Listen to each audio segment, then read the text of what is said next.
Depression কাটাবার এবং নিজের মাইন্ডকে hill করবার সবথেকে ইজিয়েস্ট উপায় হচ্ছে হাওয়া বটল, মানে কোথাও ভ্যাকেশনে যাওয়া। সেটা 7 দিন হতে পারে কি 4 দিন হতে পারে, কিন্তু সেই 4টে দিন যদি তুমি নিজের হাওয়া বদল করো বা নিজের অবস্থানটা চেঞ্জ করো, তাহলে দেখবে তোমার শরীর এবং মন কতটা হিল হচ্ছে এবং কতটা পরিবর্তন হয়ে যাচ্ছে সমাজের প্রতি নিজের দৃষ্টিভঙ্গি। কারণ এই যে ভ্যাকেশনটা, এটা প্রত্যেকটা মানুষের জীবনেই খুবই এসেন্সিয়াল। তার জন্য আমি চেষ্টা করি বছরের একবার অন্তত কোথাও না কোথাও ভ্যাকেশনে যাওয়ার। খুবই এসেন্সিয়াল যে মাসে একবার অন্তত বাইরে কোথাও গিয়ে নিজের মাইন্ডটা চেঞ্জ করা যেতে পারে। তার জন্যে আজকালকার দিনে আমাদের জেনারেশনরা কিছু কারণ থাক বা না থাক, হয়তো একটা চায়ের ডেটে চলে গেলাম বা আইসক্রিমের ডেটে চলে গেলাম, কিছুই না, জাস্ট গাড়ি করে একটু বাইরে গিয়ে হাওয়া বদল করে এলাম। আর সবথেকে প্রয়োজন আমাদের মতো গৃহবধূদের, যাদের প্রতিদিন বেরোনো হয় না, তাদের অন্তত পক্ষে যখন স্কুলে ছুটি থাকবে, অফিসের ছুটি থাকবে, তখন কোথাও ছোটোখাটো ট্রিপ হলেও করে আসা। কারণ এতে কি হয়, হাওয়া বদল হয়, নিজের মাইন্ডটা চেঞ্জ হয় এবং রিল্যাক্সেশন লেভেলটা হাই হয়ে যায়। Hello everyone, this is Ivy, welcome back to my channel ইসাস ডায়েরিজের একটা নতুন সকালে। বলতে পারো যে আফটার ভ্যাকেশনের পর, আফটার ক্লিনিংয়ের একটা নতুন সেশনে তোমাদের সকলকে ওয়ার্ম ওয়েলকাম জানাই। আশা করি তোমরা ভালো আছো, সুস্থ আছো। আমি রিসেন্টলি গেছিলাম ভ্যাকেশন কাটাতে। আমি বছরে 2বার অন্তত ভ্যাকেশন করেই থাকি। একটা হচ্ছে সামার ভ্যাকেশনে নিজের একটা ভ্যাকেশন নিই এবং উইন্টার ভ্যাকেশনে নিজের একটা ভ্যাকেশন সেট করি। স্কুলে এই দুটোটাই মেয়েটার ছুটি থাকে, এই সময় চেষ্টা করি কোনো না কোনো একটা ট্রিপ প্ল্যান করতে এবং 7 দিনের জন্য বাইরে গিয়ে সময় কাটাতে। যখনই যাই তখন 7 দিনের জন্যই যাই এবং এই 7টা দিন চেষ্টা করি নিজের মাইন্ডটাকে, নিজের শরীরটাকে একদম হিল করার, যাতে বাকি 365 দিন আমি কাজের প্রতি একদম ফুল মনোযোগ দিতে পারি এবং ঘরের সংসারে কাজ করতে করতে নিজের এনার্জি লেভেলটা যেটা হারিয়ে যায়, সেটাকে তুঙ্গে তোলবার জন্য ভ্যাকেশনটা খুব প্রয়োজন। যাই হোক, আজকে সকালটা হচ্ছে আমার পুরোপুরি ক্লিনিংয়ের ওপর বেস করা। কারণ ঘুরতে যাওয়া মানে শুধু টাকা খরচা নয়, শুধু হিলিং নয়, ঘুরতে যাওয়া মানে এসেন্সিয়াল একটা দুটো কাজ বেড়েই যায়, বা বলতে পারো বাড়ানো উচিত। তার কারণ হচ্ছে এই যে আমরা যাচ্ছি ঘুরতে, তারপরে আসার পর কিছু ক্লিনিংয়ের কাজ এসেন্সিয়াল হয়ে পড়ে। যেমন এই যে বেড কভারটা চেঞ্জ করা, আমার পিলো কভারগুলো চেঞ্জ করা, এগুলো ঘুরতে যাওয়ার আগে যেগুলো ছিল সেগুলো ঘুরতে থেকে আসার পর একদম সেট করে দিই নতুনভাবে। এবং এরকম একটা সুন্দর রিল্যাক্সেশন বিছানা পাওয়ার পর আর কি না ভালো লাগে, আর এর থেকে বেশি আর পাওয়ার মধ্যে কিচ্ছু থাকে না। যখন বাইরে ঘুরতে যাবে তখনই বুঝতে পারবে যে নিজের এই বেডটার কতটা মর্ম, নিজের এই ঘরটার কতটা মর্ম। ঘুরতে যাওয়া মানে এইসব টুকিটাকি কাজগুলো বেরিয়েই যায়। যেমন যে জুতোগুলো পরে যায় বা যে স্লিপারগুলো ওখানে গিয়ে পরি, সেগুলো কেচে রোদে শুকোতে দেওয়া, কারণ এগুলো খুব এসেন্সিয়াল। অনেকে আছে এগুলো করে না, কিন্তু আমি মনে করি আমার কাছে এগুলো খুবই এসেন্সিয়াল। যে ভিআইপিটা নিয়ে যাই সেটা প্রতিবারই এইভাবে ক্লিন করে রোদে দিই। হতে পারে এর পরেও আমি একটা ট্রিপ প্ল্যান করছি, যেটা হয়তো 15 দিনের মাথায় যাব, কিন্তু তবুও চেষ্টা করি যেটা একবার ট্রিপ থেকে বাইরে ঘুরে এসছে সেটা পরিষ্কার করে ক্লিন করে তুলে রাখতে, তারপরে আবার নেক্সট ট্রিপের জন্য সেটাকে আমি ইউজ করব। অনেক সময় কি হয় যে পুরুষ মানুষটা বাইরে গিয়ে প্রতিদিন কাজ করছে, 5টা লোকের সাথে মিশছে, গল্প করছে, অফিসের কাজ করছে, তার মাইন্ডটা না অটোমেটিক ফ্রেশ হয়ে যায়।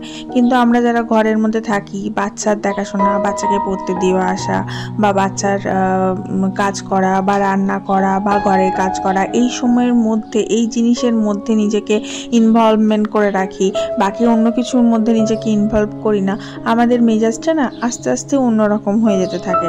কারণ আর 5টা লোকের সাথে গল্প করা, মেশা, এই সময়টা তো আমরা দিতে পারি না সব সময়, বা সব সময় বসে বসে গল্প করার সময়টা আমাদের বেরোয় না।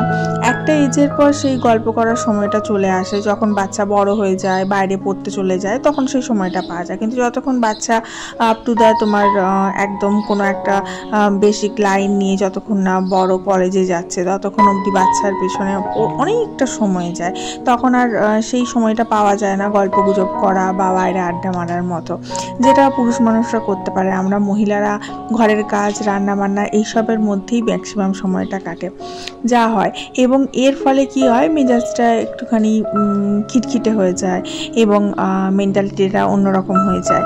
ঠিক এই জন্যেই বাইরে একটা করে ভ্যাকেশন দরকার হয়। এবার ধরো যারা অফিস গোয়ার্স আছে, অফিসে কাজ করছে, যেসব মহিলারা অফিসে চাকরি করছে আবার ঘরে এসে সংসার সামলাতে হচ্ছে, দুটো মিলিয়ে তাদের উপর এতটা চাপ থাকে যে তাদেরও কিন্তু ভ্যাকেশনের একটা এসেন্সিয়াল প্রয়োজন হয়ে পড়ে। যে ভ্যাকেশনে যাওয়া মানে কি, সেই 4টে দিন তুমি রিল্যাক্স মাইন্ডে রিল্যাক্সভাবে তুমি নিজের ভ্যাকেশনটাকে এনজয় করছো। তখন তোমার মাথার মধ্যে কোনো রকম চাপ থাকছে না, কোনো রকম টেনশন থাকছে না। তার জন্যই কিন্তু ভ্যাকেশনটা দরকার। এটা একান্তই আমার নিজস্ব চিন্তাভাবনা, আমি কারোর উপর চাপিয়ে দিচ্ছি না। আমি শুধু এটাই বলতে চাইছি যে যে মানুষটা বাইরে গিয়ে কাজ করছে তারও যেমন ভ্যাকেশন প্রয়োজন, যে মানুষটা ঘরে রয়েছে তারও ভ্যাকেশন প্রয়োজন, কারণ ভ্যাকেশনটা সবার জন্য এসেন্সিয়াল। যাই হোক, এখন কিন্তু আমি আমার যেগুলো প্ল্যান্ট রয়েছে, এগুলো আমার ঘরের মধ্যে যেগুলো আমি মানি প্ল্যান্ট লাগিয়ে রাখি, সেগুলো আমি ভ্যাকেশন থেকে ফিরে আসার পর সমস্তটা জল চেঞ্জ করি এবং এগুলো যেগুলো শুকিয়ে যাওয়া পাতা সেগুলো ছেটে ফেলি এবং এটার মধ্যে একটু টপ আপ করে দিই। নতুন পাতা একদম গাছ থেকে কেটে এনে এর মধ্যে দিয়ে দিই, তার দেখতে সুন্দর লাগে এবং সাজন্ত লাগে। এইটা আমি নতুন সংযোজন করেছি। পাহাড়ে গেছিলাম দার্জিলিং, তো দার্জিলিংয়ের এই ছোট্ট একটা নিয়ে এসেছি। এটা হচ্ছে ফ্রিজ ম্যাগনেট, আর এটা একটা ফ্রিজ ম্যাগনেট যেটার মধ্যে জল দিয়ে আমি লাইভ প্ল্যান্ট বা লাইভ ফ্লাওয়ার কিছু রাখতে পারবো। তো এই দুটো আমার খুব চয়েসেবল। আমার ফ্রিজ ম্যাগনেট কালেক্ট করার আমার খুব একটা ভালো লাগা বলতে পারো। তার জন্য আমি যেখানেই যাই চেষ্টা করি ফ্রিজ ম্যাগনেট কিছু একটা নিয়ে আসার, এবং সেটার মধ্যে স্মৃতিচিহ্ন রয়ে যাবে যে সেই জায়গায় আমি গেছি।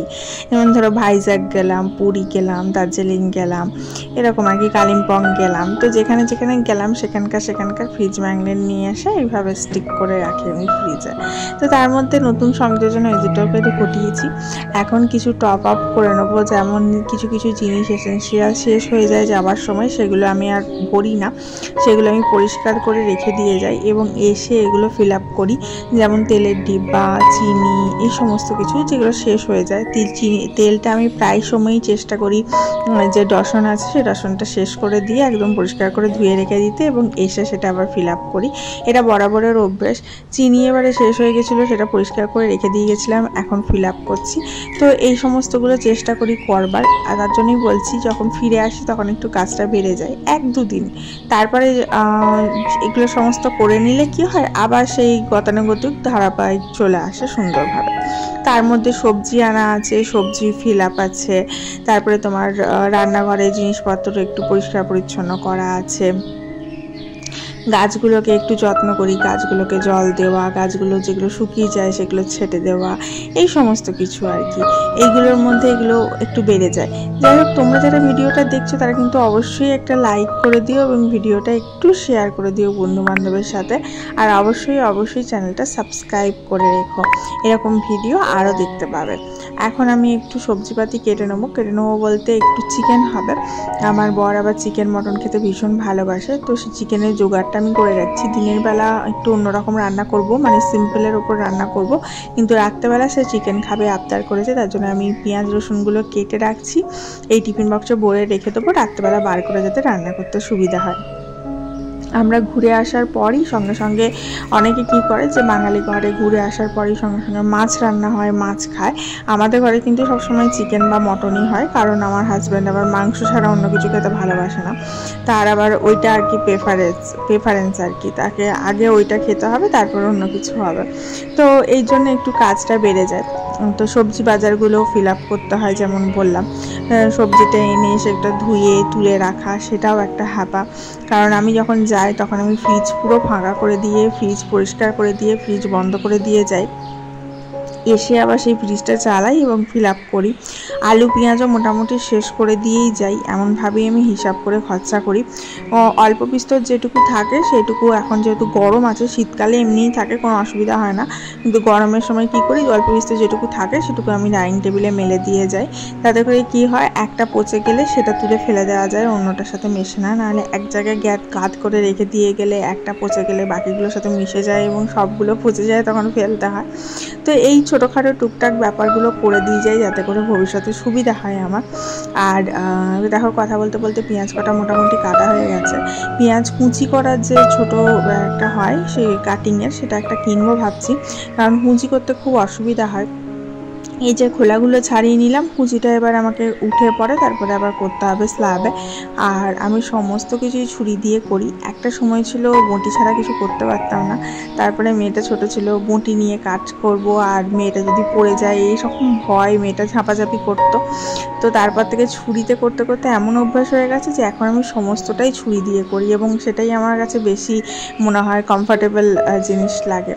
যাই হোক, চলো তোমাদের সাথে দেখাই যে আজকে কি রান্না করছি। আজকে খুব বেশি কিছু যে রান্না করব তা নয়, তবে একটা জিনিস করব, সেটা হচ্ছে একটু ঝিঙের ভর্তা করব ঠিক করেছি। করতে খুব একটা সময় লাগে না বা করতে খুব একটা কষ্ট লাগে না, কিন্তু খেতে বেশ ভালো লাগে। বিশেষ করে পটল ভর্তার থেকেও আমার ঝিঙে ভর্তাটা বেশি ভালো লাগে খেতে। পটল ভর্তাটাও আমি বানিয়ে দেখেছি, বাট পটল ভর্তাটা খুব বেশি স্ম্যাশড হয়ে যায়। আর এদিকে মেয়ের ব্রেকফাস্ট করা হয়ে গেছে, ও বললো একটু ম্যাঙ্গো খাবো, তো ওকে ম্যাঙ্গো কেটে দিলাম। এখন যেহেতু ম্যাঙ্গোর সিজন, এখন আমাদের ঘরে প্রতিদিন ম্যাঙ্গো চলবে। ব্রেকফাস্টে ম্যাঙ্গো, লাঞ্চে ম্যাঙ্গো, শুধু ম্যাঙ্গোই ম্যাঙ্গো। আর ওদিকে রান্না বসিয়ে দিয়েছি, মেয়েকেও ম্যাঙ্গো দিয়ে বসিয়ে দিয়েছি। আর এদিকে ঝট করে আমি ঘর কটা মুছে নেবো।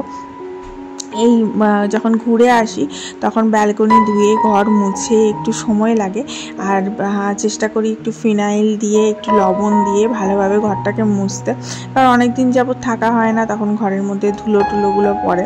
তো এই সময় একটু পরিষ্কার করতেও সময় লাগে, তবে ওই যে একবার করে নিলে আবার সেটা রিল্যাক্স হয়ে যায়। একদিন করে করি, একদিন খাটের তলাটা পরিষ্কার করলাম। ফিরে আসার পর কাজগুলো খানিক বেড়ে যায় বলেই আমি চেষ্টা করি যেদিন ফিরে আসি সেদিনটা মানে খুবই কম, সামান্য ভাতে ভাতে রান্না করে চালিয়ে দিতে। তো আজকে আমি ওই ভাতে ভাতেই রান্না করেছি। আর দেখবে গ্রীষ্মকালের সময় না একটু ভাতে ভাতে খেতে ভাল লাগে, যে কোনো সেদ্ধ পক্ক বা ভাতে বা বলে না ভর্তা, এই জিনিসগুলো খেতে বেশ ভাল লাগে। তো আজকে ওই আমি একটু ঢ্যাঁড়স ভর্তা করেছি। ঢ্যাঁড়স ভর্তার মধ্যে ঢ্যাঁড়স ভাতে যেটা বলে, আমরা ভর্তা তো বলি না, আমরা বাঙালিরা ভাতে বলি। আর সেটার মধ্যে আমি একটু আলু দিয়ে সানি যাতে সেটা খেতে ভালো লাগে। না হলে শুধু ঢ্যাঁড়স মেখেও অনেকে খেতে ভালোবাসে, কিন্তু সেটা আবার আমাদের ঘরে কেউ খায় না, খেতে চায় না। তো চলো লাঞ্চটা একবার দেখিয়ে দিই তোমাদের। এখানে রয়েছে ঝিঙের ভর্তা যেটা করেছিলাম, আর এদিকে রয়েছে ঢ্যাঁড়স আলু দিয়ে মাখা, এদিকে রয়েছে পটল ভাজা, আর ভাত রয়েছে প্লেন ভাত, সাদা ভাত, মিনিকেট চালের ভাত। আর এদিকে করেছি ডাল, সেদ্ধ ডাল। আর ঢ্যাঁড়স ভাতে যেটা আলু দিয়ে মেখেছি ওটার মধ্যে একটু কাঁচা তেল, কাঁচা পেঁয়াজ, কাঁচা লঙ্কা এই সমস্ত দিয়ে মেখেছি। তাহলে আজ আসি, দেখা হচ্ছে কালকে।